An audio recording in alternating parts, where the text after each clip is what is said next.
अस्सलाम वालेकुम फ्रेंड्स, आप देख रहे हैं मेरा यूट्यूब चैनल कॉन्सेप्चुअल नॉलेज और मैं हूं आपका होस्ट मोहम्मद अजमल।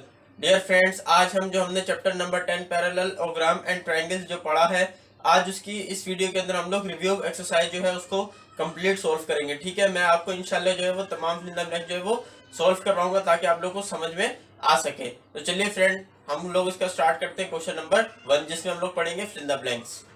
फ्रेंड्स, ये है इसका क्वेश्चन नंबर 1 फिंदा ब्लैंक्स और उसका part 1। In a parallelogram opposite sides are dash. यानी यहाँ पर एक पैरेललोग्राम की बात की जा रही है। ये मैंने एक पैरेललोग्राम ड्रॉ कर लिया। तो इसमें ये कहा जा रहा है कि एक पैरेललोग्राम में जो ऑपोजिट साइड होती है वो क्या होती हैं। तो आपको मालूम है, जैसे ये मैं नाम दे देता हूँ ए बी सी डी। तो आपको मालूम है कि ए बी साइड की ऑपोजिट साइड क्या है, सी डी। इसी तरह ए सी की ऑपोजिट साइड क्या है, बी डी। तो जो पैरेललोग्राम में ऑपोजिट साइड होती हैं वो बराबर होती है। तो यानी यहाँ क्या आ जाएगा, कॉन्ग्रुएंट। ये इसकी fill in the blanks number 1 थी। अब इसके बाद हम लोग करते हैं इसकी fill in the blanks number 2। तो fill in the blanks number 2 क्या है, in a parallelogram opposite angles. तो याद रखिए, पैरेलल मैं यहाँ एंगल्स भी बना लेता हूं, बिल्कुल ये पहले की तरह की है, सिर्फ फर्क ये है कि उसमें साइड था और इसमें एंगल्स है। तो ये याद बात जान ले कि पैरेललोग्राम में ऑपोजिट साइड्स भी कॉन्ग्रुएंट होती हैं और ऑपोजिट एंगल्स भी कॉन्ग्रुएंट होते हैं। ठीक है, तो ये दोनों फिल इन द ब्लैंक्स हमने सॉल्व कर ली। अब इसके बाद करते हैं हम लोग इसकी fill in the blanks number 3। ये है फ्रेंड इसका question number 3। In a triangle medians are dash. यहां पर बात हो रही है ट्राइंगल की। मैं तो सबसे पहले एक ट्राइंगल ड्रॉ कर लेता हूं। ये मैंने एक ट्राइंगल ड्रॉ कर लिया। अच्छा, इनको मैंने नाम दे दिया ए बी सी। देखिए, मीडियन क्या होता है बेसिकली। मीडियन वो होता है कि जो एक वर्टेक्स से निकले और उसकी जो सामने वाली साइड है उसको मिड पॉइंट पे जो है वो कट करे। यहाँ पर देखिए, वर्टेक्स क्या होता है, जहां पर ये दो लाइनें आपस में मिल ली हैं। ठीक है, ये वर्टेक्स कहलाएगा।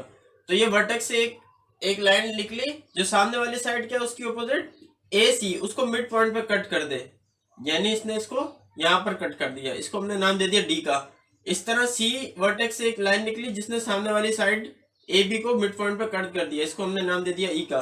इसी तरह ए वर्टेक्स से एक लाइन निकली जिसने इसको मैं थोड़ा सीधा कर देता हूं, यू। ठीक है, तो ए वर्टेक्स से एक लाइन निकली जिसने सामने वाली साइड बी सी को मिड पॉइंट पे कट कर दिया, इसको नाम दे दिया हमने एफ का। तो याद रखें, एक ट्राइंगल के में जो मीडियंस होते हैं वो भी आपस में कॉन्ग्रुएंट होते हैं, यानी वो भी आपस में बराबर होते हैं। ठीक है, यानी इनकी लेंथ, इसकी लेंथ और इसकी लेंथ बराबर होगी। ठीक है, तो इसका मतलब ये हुआ कि यहां पर क्या आ जाएगा, कॉन्ग्रुएंट, कि वो भी बराबर होते हैं। तो अब इसके बाद हम लोग करते हैं इसका क्वेश्चन नंबर 4। ये फ्रेंड इसका question number 4। In a parallelogram the diagonals dash each other. यानी पैरेललोग्राम की बात हो रही है, तो सबसे पहले मैंने एक पैरेललोग्राम ड्रॉ कर लिया। ठीक है, नाम दे दिया ए बी सी डी। अब आपको ये बात मालूम होनी चाहिए कि एक पैरेललोग्राम में दो डायगोनल्स होते हैं। ठीक है, ये एक डायगोनल और ये दूसरा डायगोनल। ठीक है, तो इस पॉइंट को, जो सेंटर पॉइंट है, इसको मैंने नाम दे दिया जी का। तो ये जो दोनों डायगोनल्स हैं पैरेललोग्राम के अंदर, ये कहां पर एक दूसरे को बाइसेक्ट कर रहे होते हैं, मिड पॉइंट पे। यानी यहां पर आके ये दोनों एक दूसरे को बाइसेक्ट कर देते हैं, दो हिस्सों में बराबर तोड़ देते हैं। यानी आप ए से लेकर जी तक का डिस्टेंस निकालें और जी से लेकर डी तक का डिस्टेंस निकालें तो वो बराबर आएगा। सिमिलरली सी से लेकर जी तक का डिस्टेंस और जी से लेकर बी तक का डिस्टेंस बराबर आएगा। यानी उसने पैरेललोग्राम में डायगोनल जो होते हैं वो एक दूसरे को बाइसेक्ट कर देते हैं, बराबर हिस्सों में तोड़ देते हैं। तो यहां पर क्या आएगा, bisect in a parallelogram the diagonals bisect each other. ठीक है, अब इसके बाद करते हैं इसका क्वेश्चन नंबर 5। ये है फ्रेंड इसका क्वेश्चन नंबर 5। अब इसको देखते हैं। देखिए इसमें क्या क्वेश्चन किया जा रहा है, in a parallelogram corresponding angles are dash. यानी एक पैरेललोग्राम है, ये मैंने पैरेललोग्राम ड्रॉ कर लिया, यहाँ पर एंगल बना लिया, एक एंगल, दूसरा एंगल, तीसरा एंगल और चौथा एंगल, इनको नाम दे दिए ए बी सी डी। तो अब यहां बात की जा रही है कि in a parallelogram corresponding angles are, यानी कोरेस्पोंडिंग का मतलब होता है एक जैसे, ठीक है।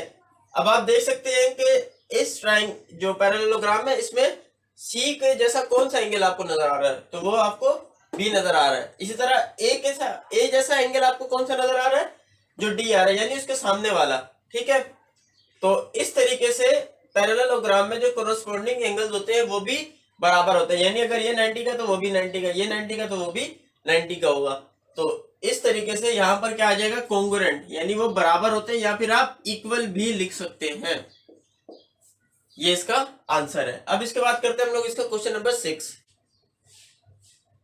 ये है इसका क्वेश्चन नंबर 6। अब इससे आपसे क्या क्वेश्चन पूछा जा रहा है, the medians of a triangle are dash. तो ये मैंने आपको एमसीक्यूज नंबर जो आपकी फिल द ब्लैंक नंबर 3 थी, ये बिल्कुल बिल्कुल वैसे ही सवाल है। तो उसमें जैसे आपको मालूम है कि एक ट्राइंगल के जो मीडियंस होते हैं वो भी आपस में बराबर होते हैं, यानी कॉन्ग्रुएंट होते हैं। तो यहाँ पर आप लिख देंगे कॉन्ग्रुएंट, ठीक है। ये बिल्कुल तीसरे फिल द ब्लैंक जैसा है। अब इसके बाद करते हैं हम लोग इसका लास्ट जो है फिल द ब्लैंक्स।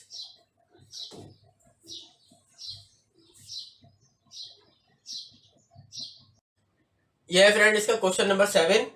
देखिए क्वेश्चन आपसे क्या किया जा रहा है, the sum of the measure of interior angles of a quadrilateral is, यानी आपसे ये पूछा जा रहा है जैसे क्वाड्रिलेटरल, ये मैंने क्वाड्रिलेटरल पैरेललोग्राम जो है वो एक क्वाड्रिलेटरल शेप है, इसमें 4 एंगल्स होते हैं, आपको मालूम है 1 2 3 4।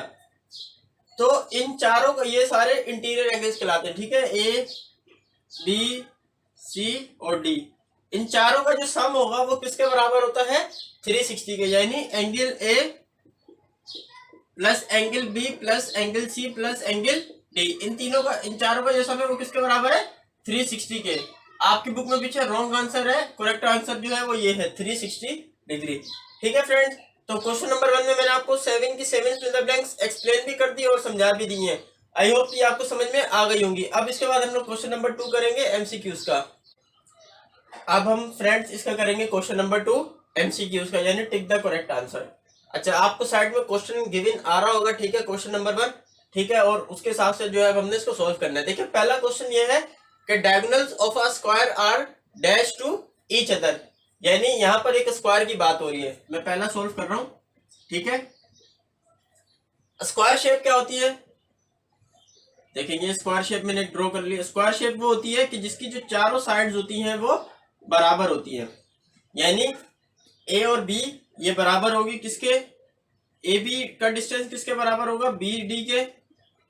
इसी तरीके से डी सी और फिर सी ए, यानी ये चारों का डिस्टेंस आपस में बराबर होगा। स्क्वायर शेप में क्या होती है, सेम साइड, चारों साइड जो होती है वो बराबर होती है, ठीक है। और इसके जो डायगोनल्स क्या होते हैं, यानी ये एक एंगल, ये दूसरा एंगल, ये तीसरा एंगल और ये चौथा एंगल। डायगोनल क्या होते हैं, जो एक एंगल से निकलता है और दूसरा एंगल को जाके कट करता है। इस तरह एक दो डायगोनल्स होते हैं, ठीक है। और ये जो इसके डायगोनल होते हैं ना, ये कितने का, 90 का एंगल बना रहे होते हैं, यानी ये परपेंडिकुलर होते हैं, ये 90 का एंगल बना रहे हो दूसरे के, ठीक है। इसको मैं यू कर देता हूँ, ठीक है, ये 90 का एंगल बना रहे होते हैं। तो इसका मतलब ये हुआ कि जो इसके करेक्ट ऑप्शन है वो ये है कि पहला ऑप्शन आपको गिवन है परपेंडिकुलर, दूसरा गिवन है नॉन कॉन्ग्रुएंट, तीसरा गिवन है कॉन्ग्रुएंट और चौथा गिवन है बोथ ए एंड सी। अब आप देख सकते हैं कि जो चौथा ऑप्शन है ए और सी वो बिल्कुल सही है। क्यों, क्योंकि मैंने आपको बताया कि वो जो इसके डायगोनल होते हैं वो परपेंडिकुलर भी होते हैं, 90 का एंगल बना रहे होते हैं, और कॉन्ग्रुएंट भी होते हैं, बराबर भी होते हैं। तो इस वजह से जो इसका ऑप्शन करेक्ट आएगा वो आएगा ऑप्शन नंबर डी, यानी बोथ ए एंड सी, यानी ए और सी ऑप्शन में जो कहा गया था वो बिल्कुल ठीक कहा गया है कि वो 90 का एंगल भी बना रहा होता है और वो कॉन्ग्रुएंट भी होते हैं, यानी परपेंडिकुलर भी होते हैं, कॉन्ग्रुएंट भी होते हैं। आई होप कि ये चीज आपको समझ में आ गई होगी। अब इसके बाद करते हैं हम लोग इसका क्वेश्चन नंबर 2। तो फ्रेंड्स अब हम इसका करेंगे क्वेश्चन नंबर 2। क्वेश्चन आपको यहाँ पर शायद में दिखाई दे रहा होगा, ठीक है। क्वेश्चन आपके पास ये है कि sum of the measure of interior angles of a quadrilateral is. अब आपको ऑप्शन दिए हुए हैं कि वो 2 राइट एंगल्स होते हैं, 3 राइट एंगल्स होते हैं, 4 राइट एंगल्स होते हैं, या फिर नन ऑफ द अबव। तो आपको मालूम है कि क्वाड्रिलेटरल के अंदर आपको मालूम है कि जो इसके इंटीरियर एंगल होते हैं उसका सम किसके बराबर होता है, 360 डिग्री के। तो 360 को आप इसमें अगर 90 का एक एंगल है तो 4 राइट एंगल होंगे इसमें, ठीक है, 4 राइट एंगल हुए। तो ऑप्शन नंबर जो डी है, ऑप्शन नंबर जो है वो आपका बी, वो इसका करेक्ट आंसर है, 4 राइट एंगल्स, ठीक है। 4 राइट एंगल्स किस तरह है कि 90 degree plus 90 degree plus 90 degree और प्लस 90 डिग्री, ये किसके बराबर हो जाएगा, 360 डिग्री के। और आपको मालूम है कि sum of the measure of interior angles of a quadrilateral कितने के बराबर होता है, 360 के। ये भी हमने फिल इन द ब्लैंक्स में भी सॉल्व किया था। तो आई होप ये समझ में आ गया होगा। इसके बाद हम करते हैं इसका क्वेश्चन नंबर 3। फ्रेंड्स अब हम इसका करेंगे क्वेश्चन नंबर 3। देखिए क्वेश्चन नंबर 3 आपको गिवन क्या है, मैं आपको यहां से पढ़ के बता देता हूं। Measure of a line segment joining the mid points of AB line segment and AC line segment of triangle ABC is 3.5 centimetre, then measurement of BC line segment is. सबसे पहले ट्राइंगल की बात हो रही है, मैंने ट्राइंगल ड्रॉ कर लिया, नाम भी दे दिया, क्या नाम गिवन है आपको ट्राइंगल का, ABC। अब देखें A से लेकर जो B तक है उसका मिड पॉइंट यहां आ रहा होगा, उसको मैंने नाम दे दिया D का। इसी तरह A से लेकर जो C है उसका मिड पॉइंट यहां आ रहा होगा, उसको नाम दे दिया मैंने F का। जैसे आपकी बात की जा रही है कि मिड पॉइंट और इस मिड पॉइंट को आपस में हमने मिला दिया, एक लाइन ड्रॉ कर दी, ठीक है। The line joining the mid points of AB line segment and AC line segment, यानी ये जो लाइन है ये इनको आपस में मिला रही है, ठीक है। यानी A से लेकर D तक का डिस्टेंस और D से लेकर B तक का डिस्टेंस बराबर होगा। इसी तरह A से लेकर F तक का डिस्टेंस और F से लेकर C तक का डिस्टेंस बराबर होगा। अच्छा अब आपको क्या चीज गिवन थी, अब आपको ये चीज तो मालूम है कि ये जो हमने लाइन ड्रॉ करी है DF, ये किसके हाफ, ये हाफ ऑफ होगी किसके, BC के, ठीक है। ये हमने थ्योरम में हमने पढ़ा था कि जो मिड पॉइंट पे हमने लाइन ड्रॉ करी है वो हाफ होगी इसके, ठीक है। तो अब आपको जो चीज गिवन है, यानी ये जो लाइन का डिस्टेंस आपको गिवन था DF, ये आपको कितना गिवन है, 3.5 सेंटीमीटर। और अब आपको मालूम क्या करना है कि ये measurement of BC line segment कितना है, ठीक है, ये आपको पता लगाना था, ठीक है। तो अब आप देख सकते हैं कि DF आपके पास कितना है, 3.5 centimetre equal to 1/2 BC line segment. 2 multi divide हो रहा है, वहां जाके क्या हो जाएगा, मल्टीप्लाई। तो 2 को आप 3.5 से मल्टीप्लाई करें तो 3.5 को जब आप 2 से करेंगे तो 7 आएगा, तो 7 सेंटीमीटर किसका आंसर आ जाएगा, BC लाइन सेगमेंट। यानी ये BC लाइन सेगमेंट आपके पास कितना है, 7 सेंटीमीटर।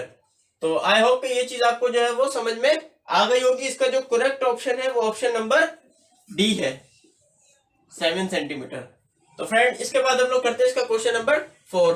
फ्रेंड्स अब हम करेंगे इसका क्वेश्चन नंबर 6। क्वेश्चन नंबर 6 क्या है, if opposite angles of a quadrilateral are equal in measures and none of them is a right angle, then the quadrilateral is a square, parallelogram, trapezium और rectangle. यानी यहाँ पर बात हो रही है एक क्वाड्रिलेटरल की। अब क्वाड्रिलेटरल ट्रेपेजियम भी हो सकता है, रेक्टेंगुलर भी हो सकता है, रेक्टेंगल भी होता है, स्क्वायर भी हो सकता है, पैरेललोग्राम भी हो सकता है। हमें ये नहीं पता कि कौन सा है क्वाड्रिलेटरल, हमें उसकी कंडीशन बताई गई है कि जिसके जरिए हमने उसको पहचानना है। अब देखें हमने एक क्वाड्रिलेटरल ड्रॉ कर लिया, ठीक है, और इसकी ये 4 एंगल्स भी बना दिया, ठीक है। अब इसमें बात क्या की जा रही है कि if opposite angles of a quadrilateral are equal in measure, कि यानी ये एंगल इसको नाम दे देते हैं ABCD का, यानी ऑपोजिट एंगल जो है वो एक दूसरे के बराबर है, ठीक है, और इनकी लेंथ भी जो है वो इक्वल इन मेजर, यानी वो सेम है बिल्कुल, ठीक है। और इनमें से कोई भी जो एंगल है वो राइट एंगल नहीं है।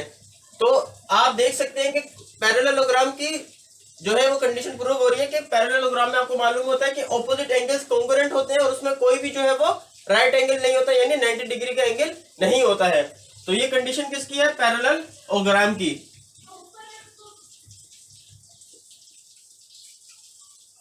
तो ये इसका करेक्ट आंसर है और ये ऑप्शन नंबर कौन सा था, डी, ये करेक्ट आंसर है इसका, ठीक है।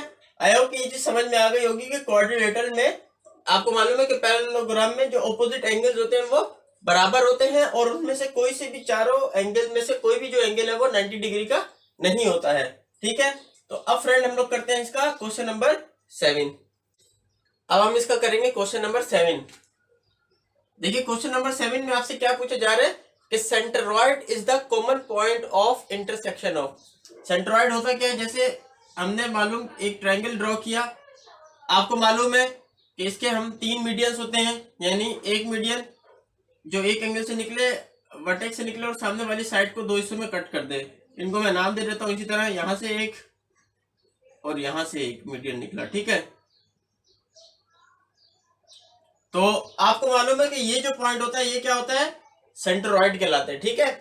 तो और ये आपको मालूम है कि सेंट्रोइड जो होता है वो कॉमन पॉइंट होता है किसका, इंटरसेक्शन, जहां पर तीनों मीडियन जो है वो इंटरसेक्ट कर रहे हैं। आप देख सकते हैं एक मीडियन, दूसरा मीडियन, तीसरा मीडियन, इस पॉइंट पे तीनों इंटरसेक्ट कर रहे हैं। तो इसका मतलब होता है कि सेंट्रोइड जो है वो common point of intersection of medians of a triangle, यानी ऑप्शन नंबर ए जो है वो इसका करेक्ट है।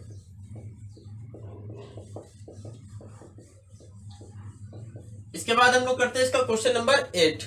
अब हम फ्रेंड करेंगे इस एक्सरसाइज का लास्ट क्वेश्चन, क्वेश्चन नंबर 8। अब क्वेश्चन नंबर 8 में आपसे क्या कहा जा रहा है, मैं आपको पढ़ के बता देता हूं। A point on median of a triangle is, option A आपके पास है equidistant from its vertices, equidistant from the mid point of its sides, equidistant from its altitudes और नन ऑफ दीज। यानी यहां पर एक ट्रायंगल की बात की जाए तो मैं सबसे पहले एक ट्रायंगल ड्रॉ कर लेता हूं। मैंने नाम दे दिया ए बी सी। फिर इसके मीडियंस की बात की जा रही है तो मीडियंस ड्रॉ कर लेते हैं, 1 2 और ये 3। इनको भी नाम दे देता हूं डी ई एफ और इसको नाम दे दिया हमने जी का। अब बात की जा रही है कि ये जो सेंट्रोइड पॉइंट है ना, हमने भी क्वेश्चन नंबर 7 में भी देखा था।